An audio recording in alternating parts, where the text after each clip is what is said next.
사모합니다. 오셔서 채워주소서.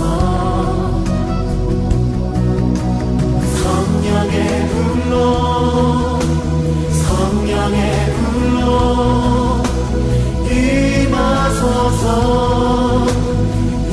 임하소서. 성령의 불로 성령의 불로. 성경 말씀은 창세기 12장 1절에서 4절입니다. 여호와께서 아브라함에게 이르시되 너는 너희 고향과 친척과 아버지의 집을 떠나 내가 내게 보여줄 땅으로 가라. 내가 너로 큰 민족을 이루고 내게 복을 주어 내 이름을 창대하게 하리니 너는 복이 될지라. 너를 축복하는 자에게는 내가 복을 내리고 너를 저주하는 자에게는 내가 저주하리니 땅의 모든 족속이 너로 말미암아 복을 얻을 것이라 하신지라. 이에 아브라함이 여호와의 말씀을 따라갔고 롯도 그와 함께 갔으며 아브라함이 하란을 떠날 때 75세였더라. 오늘 이 시간은 두 번째 부르심에 대해서 말씀을 드리겠습니다. 인간이 살아가는 데 있어서 그 일생 전체가 처음부터 끝까지 다 중요한 의미를 갖는 것은 아닙니다. 어떻게 보면 사람들은 거의 대부분의 생을 무의미하게 보냅니다. 어떻게 무의미하게 보내는가? 남이 하니까 나도 덩달아서 그만큼은 해야 된다 하면서 그냥 따라가는 삶이죠. 그 닮아가려고 하는 것입니다. 그러니까 남이 대학 가니까 나도 좀 대학 가야지 뒤처지지 않겠는가.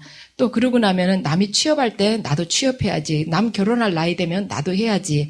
이러면서 자신의 어떤 독특한 그런 개성과는 상관없이 구별된 삶과는 상관없이 남들과 그 공통적인 것을 할 때 우리가 마음의 편안함을 느끼는 것이죠. 그렇지만 이것은 어떤 진정한 의미에서 보면은 나에게 있어서 주어진 가치 있는 삶이라고 볼 수는 없습니다. 인생에 있어서 어떤 중요한 사건, 그러한 계기, 누군가의 그 특별한 만남이 있기 전까지는 우리 인생은 다 그냥 무의미하게 흘러가 버립니다. 오늘 본문은 75세의 나이에 하나님으로부터 부름을 받고 새로운 삶을 시작하게 된 아브라함을 그 기록에 대한 이야기입니다.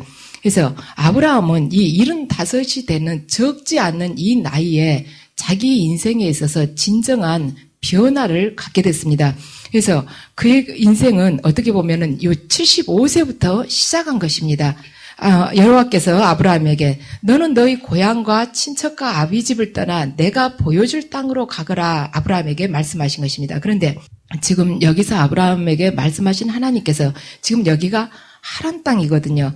이 하란 땅에서 말씀을 하셨는데 그 전에 아브라함은 메소포타미아의 갈대아 우르에서 살고 있었습니다. 근데 거기서도 이미 하나님을 만나기는 만났어요. 하나님께서 떠나라고 하니까 떠났는데 가나안 땅까지 하나님은 인도를 하시려고 그랬는데 아브라함은 하란에 가서 있었던 것입니다. 그러니까 갈대아 우르가 여기가 있다면 하란은 이렇게 올라가요. 그런데 가나안은 또 이쪽에 있는 것입니다. 반대쪽.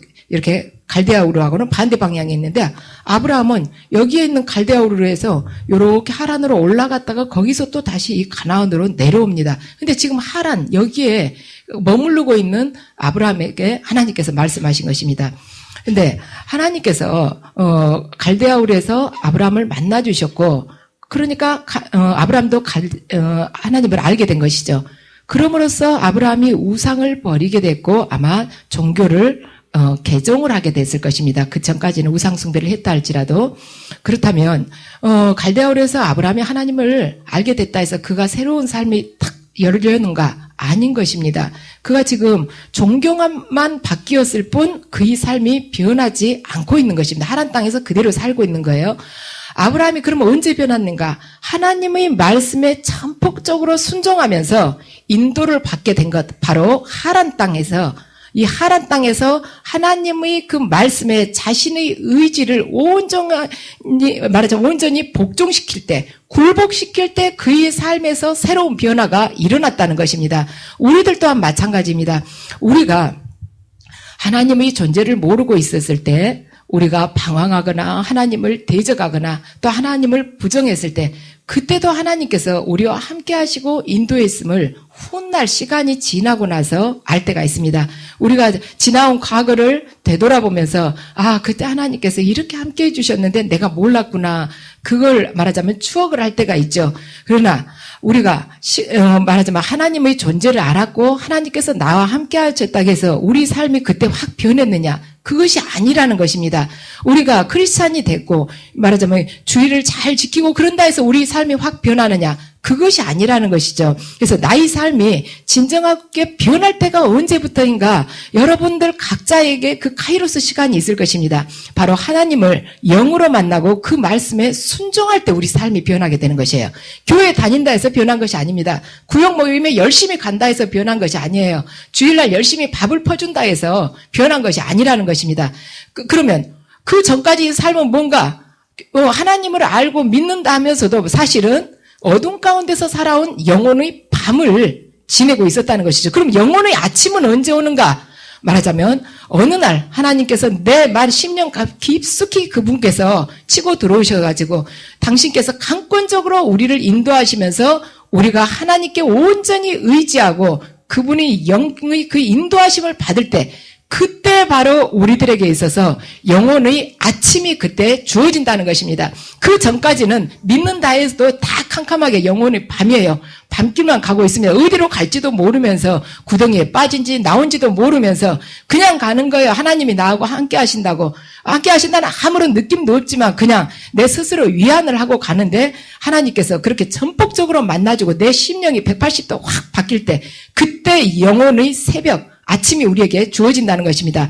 그래서 그렇게 하나님을 만나게 되면 어떻게 되는가? 지금까지는 내가 교회를 다닌다 해도 나는 이렇게 살아왔고 나는 앞으로 이렇게 살아갈 것이다. 나의 가치관은 이러이러한 것이고 나는 이러이러한 집안에서 살아왔었고 또한 나는 이러이러한 학교를 나왔고 말하자면 나는 이러한 꿈을 가지고 살아갈 것이다. 이런 것을 하나님께서 전부 부소시게 되는 것입니다. 그래서 내가 전혀 예상하지 못하는 길로 그분이 계속 인도를 하세요. 그때부터 내 인생이 새로운 인생이 주어지는 것이고 그때부터 영혼의 아침이 주어지는 것입니다. 보통 사람들은 고통 중에 있으면 영혼의 밤이고 무슨 일이 마귀의 복을 받아서라도 잘 풀리고 재산이 불어나고 이렇게 승진을 하면 영혼의 아침이라는 것 그것이 아니에요. 밤과 낮을 그렇게 구분하는 것이 아닙니다. 영의 세계에서는 하나님과 온전하게 얼마나 온전한 빛이고 진리신 그분과 일치되느냐에 따라서 영혼이 밤이 될 수 있고 영혼이 아침이 될 수가 있는 것입니다. 그래서 하나님은 아브라함에게 지금 하란에서 그가 누리고 있는 모든 것, 모든 사람 또는 모든 생활 근거를 떠나서 완전히 한 번도 경험해보지 못한 새로운 세계를 향해서 떠나라고 지금 말씀을 하고 계십니다. 그래서 신앙이라는 것은 뭔가 지금까지 내가 누리면서 살아온 그 모든 세상 방식을 떠나서 즉 하란을 떠나서 하나님과 함께 새로운 항해를 지금 떠나는 것이 바로 신앙이라는 것입니다. 기독교는 체험 종교입니다. 하나님과 인격적인 만남을 바탕으로 해서 그분이 원하시는 그 삶을 몸으로 직접 살아가는 이러한 체험 종교예요. 그분과 인격적으로 만나고 만남으로 인해서 그분이 무엇을 원하시는지를 이제 깨닫게 됐어요. 그 원하시는 그 삶을 내가 몸으로 살아가는 것 그것이 바로 기독교라는 것입니다. 그래서 믿음이란 하나님에 대한 알미 삶으로 이어지는 전 과정이 믿음이라는 것입니다. 그래서 온전한 우리가 믿는 자라면 어떠한 삶을 살아야 되는가? 하나의 미랄이 땅에 떨어져서 죽으면 많은 열매를 맺은 것과 같이 우리가 하나님 말씀에 내 자신을 완전히 복종시킴으로 해서 내 의지가 온전히 죽을 때 많은 사람의 생명을 살리는 삶으로 나아가는 것 그것이 바로 믿음이라는 것입니다. 그래서 우리는 기독교의 가르침이나 교리를 거부하지 않고 그것을 받아들이고 또 이렇게 교회 안에서 교인들하고 좋은 관계를 유지하며 사는 것이 신앙이라고 생각하는데 하나님께서 보시기에는 그것이 신앙이 아니라는 것입니다. 그것은 자기 안일, 자기 만족이라는 것입니다. 그래서 신앙이란 이 세상이 나에게 준 모든 특혜, 모든 자격, 그 모든 인간관계를 완전히 떠나서 지금까지 말하자면 쌓아 올린 모든 생의 기초를 완전하게 버리고 하나님의 인도하심을 따라가면서 새로운 항해로 진입하는 것이 바로 신앙이라는 것입니다. 그래서 이 세상 것을 우리가 붙들고 있는 동안에는 절대로 새 출발을 할 수가 없습니다. 왜 하나님은 내가 지금까지 이루어놓은 그런 인간관계 또한 모든 그 출세 또는 지금까지 누리고 있었던 것 또한 모든 생활 근거를 떠나라고 하시는가? 왜 떠나라고 하시는가? 그럼 나 지금까지 살아온 거 완전히 빵점이라는 것인가? 그것이 아니라는 거예요. 여러분들이 떠나라고 한다 해서 말씀하신다고 해서 지금 내 통장에 1,000만 원이 있는데 그걸 찾아다가 길에다 버리라는 것이 아닙니다. 여러분들 뭐 가족을 떠나라 한다 해서 가족과 완전히 원수지고 호적을 드러내가지고 가라는 것이 아니에요. 여러분들이 많은 재물이 있다 할지라도 재물이 없는 자처럼 오직 하늘을 의지하고 하나님께 공급하는 것에 감사하고 만족하면서 살아라는 것이고, 여러분들이 말하자면 많이 배워서 학식이 여러분들에게 많은 것이 채워졌다 할지라도 내가 아무것도 모르고 무지한 자처럼 하나님께 지혜를 구하는 자가 되라는 것입니다. 또 여러분이 재주가 많다 할지라도 아무 재주 없는 그냥 머슴처럼 하나님께서 주시는 힘과 능으로 여러분들이 살아가는 그러한 겸손한 자가 되라는 것입니다. 그래서 하나님께서는 왜 우리에게 이 모든 것을 내려놓으라고 하시는가? 이러한 것들 안에 세상의 죄가 들어있기 때문에 이걸로부터 자유로워지라는 것입니다. 그래서 우리가 이 세상을 떠나지 않게 되면은 이 가운데 우리가 지금 옛사람으로 살아갈 때 지니고 있었던 그 중에 단 한 가지라도 우리가 의지하게 된다면 우리는 하나님하고 새로운 생활을 시작을 할 수가 없습니다. 왜냐하면 하나님과 동행하면서 걸어가다가 어려운 일이 딱 닥치면 하나님께 의지하고 하나님 뜻에 의해서 우리가 어려움을 무거운 발걸음을 옮겨가는 것이 아니라 어려움이 딱 닥치면 옛날 세상 속에서 알았던 그 방법, 그 지식으로 해가지고 거기다 의지하면서 다시 세상으로 들어가기 때문에 하나님께서 완전히 구별된 삶을 살아라고 우리에게 명하시는 것입니다. 지금 하나님께서 아브라함에게 말씀하신 것이 무엇입니까? 네가 이 세상 것을 붙들고 있는 동안에는 너는 절대로 내 말씀에 순종하면서 단 한 걸음도 너는 앞으로 나아가지 못할 것이다. 네가 단 한 가지라도 네가 세상 것을 내려놓지 않고 있다면 너는 거기에 네 영과 육을 묶어놓는 자가 될 것이다. 그래서 그걸로부터 완전히 등지고 나를 따라오는 자가 너는 절대로 되지 못한다. 그러니까 네 땅과 네 가족과 네가 아는 사람, 네 아비의 집 전부 떠나라는 것입니다. 그래서 모든 것을 그럼 버린다는 것은 뭔가? 말하자면 세상적으로는 어른이었는데 지금 영적으로 어린아이가 되라는 것입니다. 말하자면 순전하게 하나님께 모든 것을 의지하는 자가 되라는 것이에요. 그래서 하나님께서 세상에서 찾는 사람은 어떤 사람인가? 많이 배워가지고 학벌이 좋은 사람인가? 부유한 사람인가? 그것이 아니라는 것입니다. 하나님께서 세상에서 찾는 사람은 하나님의 말씀대로 사는 사람을 찾고 있습니다. 하나님의 말씀에 순종하는 자를 찾고 있는 거예요. 하나님은 그 한 사람을 찾아내기 위해서 이 수많은 말하자면 사람들 안에 있는 이 죄악과 교만을 참고서 지금 기다리고 계십니다. 이 많은 죄인들 중에서 그 한 사람, 내 말씀에 온전히 순종하는 자, 그 자, 변화돼서 그 자가 나타날 거다 하고 이 교만도 참아주시고 이 음란도 참아주시고 이 죄, 탐욕도 다 참아주고 지금 기다리고 계시는 것입니다. 제가 여기서 보면 그래요.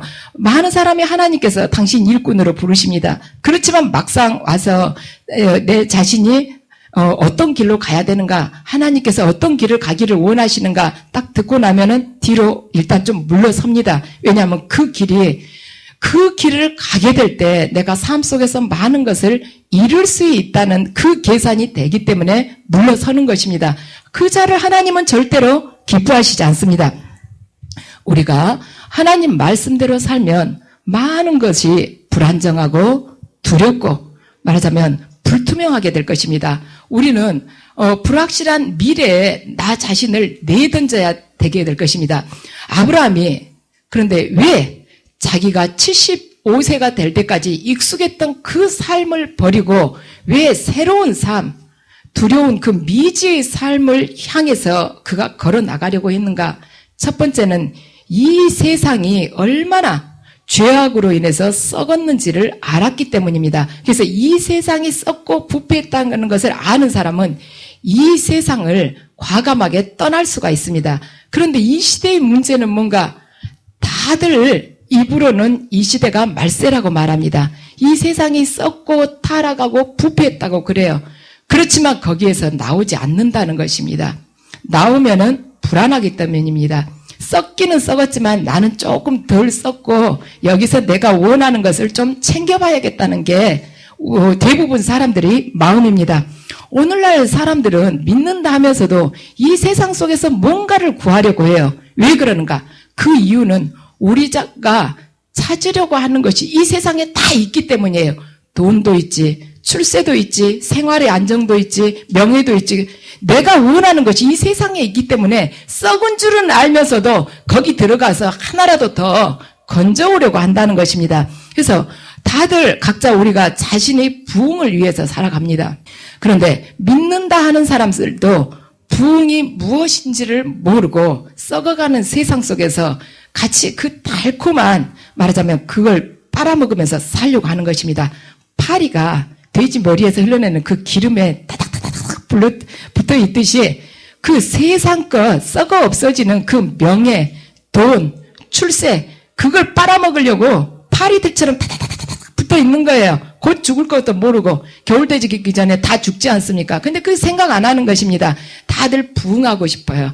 근데 크리스찬들도 부흥하기를 원합니다. 어떤 부흥을 하기를 원하는가? 명예의 부흥, 탐욕의 부흥, 출세의 부흥, 이 부흥을 하기를 원하고 있는 것입니다. 근데 하나님께서는 무슨 부흥을 하기를 원하시는가? 영적인 부흥을 하기 원하고 계십니다. 근데 크리스찬들도 하나님의 그 뜻을 찾으려 하지 않고 눈앞에 보이는 세상 것만 바라보면서 그 안에서 뭔가를 움켜쥐기 위해서 밀어제치고 딛고 올라가서 취하려고 한다는 데 문제가 있다는 것입니다.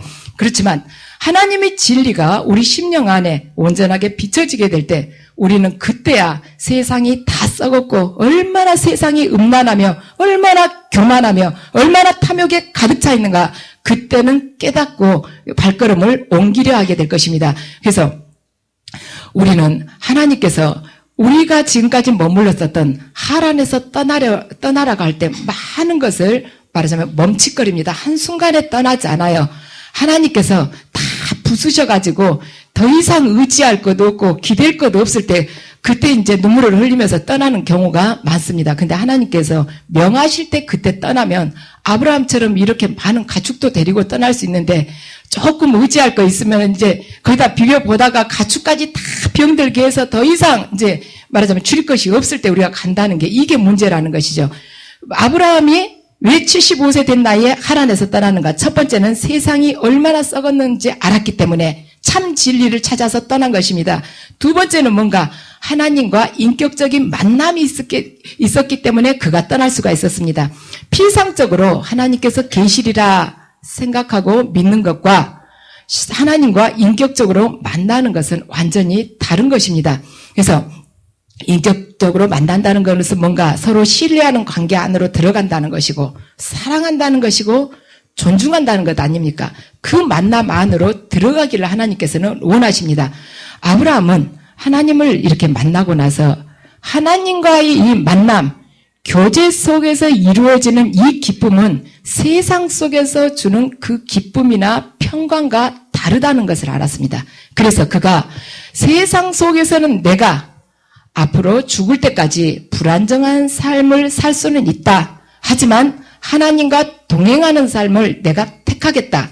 그렇게 결심을 하고 새로운 길을 떠난 것입니다. 오늘 2절과 3절을 보면 하나님께서 아브라함에게 약속을 하시죠. 내가 너로 큰 민족을 이루고 내게 복을 주어 내 이름을 창대하게 하리니 너는 복이 될지라. 너를 축복하는 자에게 내가 복을 내리고 너를 저주하는 자에게 내가 저주하리니 땅의 모든 족속이 너로 말미암아 복을 얻을 것이라 하신지라. 하나님께서 이미 이 세상에 많은 복을 주셨습니다. 좋은 기후를 주시고 곡식을 주시고 땅을 주시고 또한 건강도 주시고 많은 것을 주셨어요. 그렇지만 이 세상 사람들이 누리고 있는 이 복은 주인의 상에서 떨어진 부스러기라는 것입니다. 진짜 하나님께서 원하시는 그 떡, 축복은 이게 아니라는 것입니다. 그건 뭔가? 사람들에게 진정으로 필요한 하나님께서 주시고자 하는 그 복은 뭔가? 하나님과의 인격적인 만남, 먹처럼 검은 우리의 죄에 대한 하나님의 용서, 또한 그분과 사랑의 회복이 바로 하나님께서 우리에게 주시고자 하는 축복입니다. 그렇지만 대부분은 깨닫지 못하고 바로 그림자 같은 복, 간접적인 복, 그 부스러기, 물질, 명예, 땅, 이 모든 것에 마음을 빼앗게 되어 있다는 것입니다. 그것이 바로 복인 줄 아는 거예요. 근데 하나님은 그건 부스러기란다. 그건 부스러기고 내가 너에게 진정으로 주고자 하는 것은 너희 그 먹처럼 검은 죄에 대한 나의 용서 그리고 사랑, 너와 나의 깊은 만남이 바로 이 영적인 축복이 진정한 복이란다 하고 하나님께서 말씀을 하십니다. 그렇지만 우리가 자기 힘으로 살고 있는 동안에는 이 영적인 복을 받기가 어렵습니다. 그리스도인이든 세상 사람이든 말하자면 이 부스러기는 받을 수 있어요. 그리스도인도 처음에 막 기도하면 돈을 좀 어떻게 좀 해주세요. 보증금이 다 바닥이 나가요. 어떻게 좀 해주세요. 저 이거 아픈 것 좀 여기 좀 어떻게 낫게 해주세요. 그러면은 말하자면 하나님께서 조금 허락을 해주실 수 있어요. 해주실 수 있지만 온전하게 주님 안으로 들어가지 않는 그러한 삶 속에서 무엇은 주어지지 않는가? 성령 충만함은 절대로 주어지지 않습니다. 그리스도인 안에서도 영적으로 말하자면 온전하게 주님 안에 순종하면서 나를 의탁하지 않는 이상은 성령 충만함이 주어지지 않아요. 돈은 조금 받을 수 있고 몸도 조금 고쳐질 수 있습니다. 그렇지만 내가 다 내려놓는 내가 가난한 자, 심령이 깨끗한 자, 그 자가 되지 않으면 성령 충만의 그 복은 이루어지지 않는다는 것입니다. 그래서 우리가 그러면 어떻게 하면 이 성령 충만의 복을 입을 수가 있는가? 그것은 하나님의 놀라운 축복이 어떤 사람에게 그러면 임하는가? 내가 예전에 지니고 있었던 그런 학벌이나 돈이나 내가 가지고 있는 놀라운 재주를 하나님의 말씀이라는 그 말씀 안에 가두어 놓고 성령님 앞에서 우리가 완전히 어린애가 되는 것입니다. 그분만 의탁하는 자가 되는 것이에요. 그러면 그분께서 영으로 충만하게 우리를 채워주십니다. 그래서 아브라함을 부르고 계신 하란 땅에서 아브라함을 부르셨던 그 하나님께서 오늘 이 시간 여러분들을 또한 부르고 계십니다. 아브라함을 낚아채서 새로운 길로 가게 하신 그 하나님께 여러분이 걸음을 낚아채게 하시기 바랍니다. 그래서 여러분의 완강한 고집을 그분께서 꺾으시고 또한 나의 교만을 꺾고 또한 이 세상에서 의지하는 모든 것들을 꺾고 새로운 삶을 시작하게 도와주시라고 그분 앞으로 여러분들을 모두 내던지시기 바랍니다.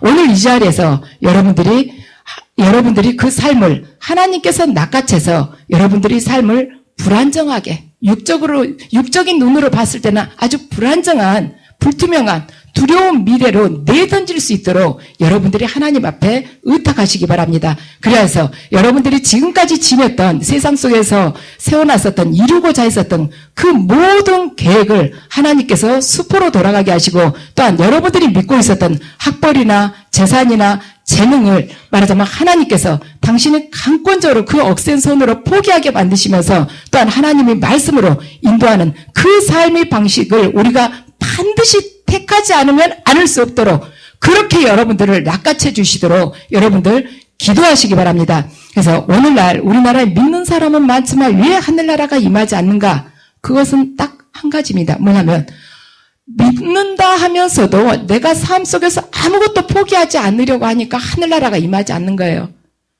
믿는다 하면서도 우리가 나의 삶을 하나님의 손길에 내맡기면서 절대 꺾이려고 하지 않기 때문에 천국이 임하지 않고 있는 것입니다. 그래서 신앙이란 뭔가 내가 복 받는 것이 아니에요. 나 병 고쳐주라. 나 돈 많이 달라. 또 내 자식 출세해달라. 이것이 신앙이 아니라는 것입니다. 신앙이란 하나님의 복의 통로가 되는 것.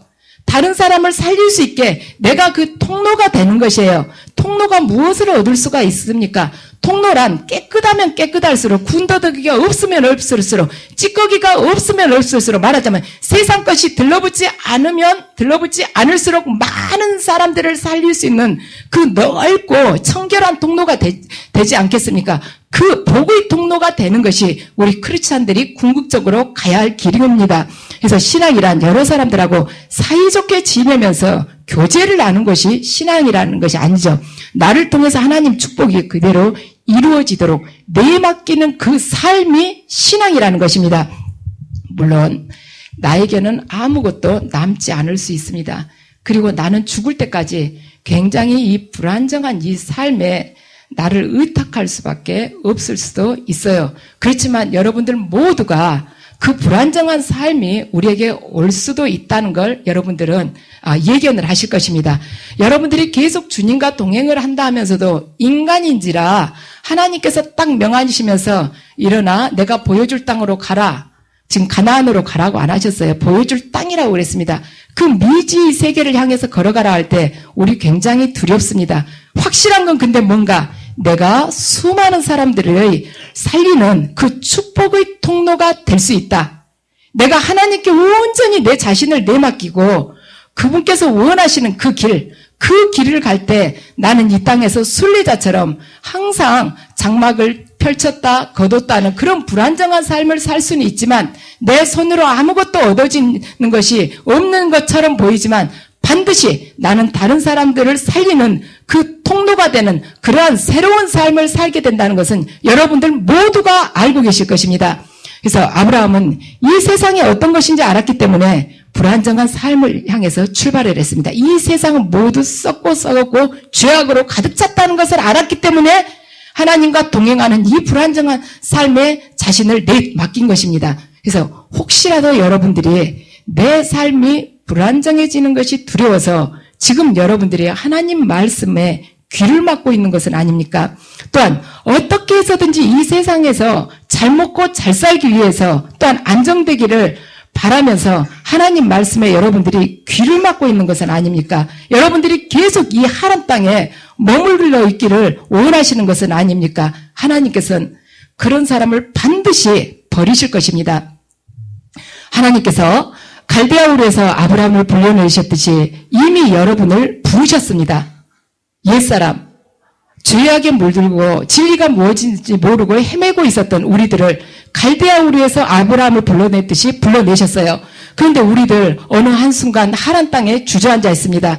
그렇지만 여러분들 중에 아직도 하란 땅에 계신 분이 있다면 하나님께서 말씀을 하십니다. 여러분들 지금 머뭇머뭇하면서 여기서 내가 세상 속에서 잘 먹고 잘 살고 말하자면 모든 것을 이루고 살아갈 것이냐, 내가 원하는 것을 썩어가는 세상이라 하지만 나도 취할 것 취하고 하나님의 말씀에는 귀를 막고 여기서 내 뜻을 성취를 하면서 살아갈 것이냐 하고 머뭇거리고 있는 여러분들에게 지금 하나님께서 말씀을 하십니다. 너희 본토 친척 아비집을 떠나서 내가 네게 보여줄 땅으로 가거라.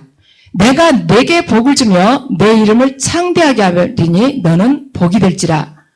하나님의 이 말씀이 오늘 여러분에게 주시는 두 번째 부르심이 하나님의 음성입니다. 그래서 여러분들 이 음성에 여러분들이 아멘 하시고 일어서시기 바랍니다. 모든 것을 내려놓고 불안정한 삶으로 여러분들 내맡기시기 바랍니다. 그럴 때 여러분들 앞에 새로운 시간이 펼쳐지게 될 것이며 여러분들이 이전에는 생각지도 못했었던 그러한 삶이 펼쳐지게 될 것입니다. 물론 하나님을 붙들고 갈 때 우리 앞에 불안정한 삶이 주어집니다. 한평생 우리는 불안할 수도 있습니다. 그렇지만 그 불안은 기적의 불안이고 또한 놀라운 역사를 이끌어내는 불안일 것이며 영광의 불안이고 생명을 살리는 불안이며 온 세상을 복되게 하는 그러한 불안입니다. 그래서 여러분들이 그 복의 통로, 비록 나는 불안정한 삶을 산다 할지라도 이 모든 기적을 이끌어내고 생명을 이끌어내고 영광을 이끌어내고 또 놀라운 역사를 이끌어내는 그 주인공이 되셔서 사시기 바랍니다.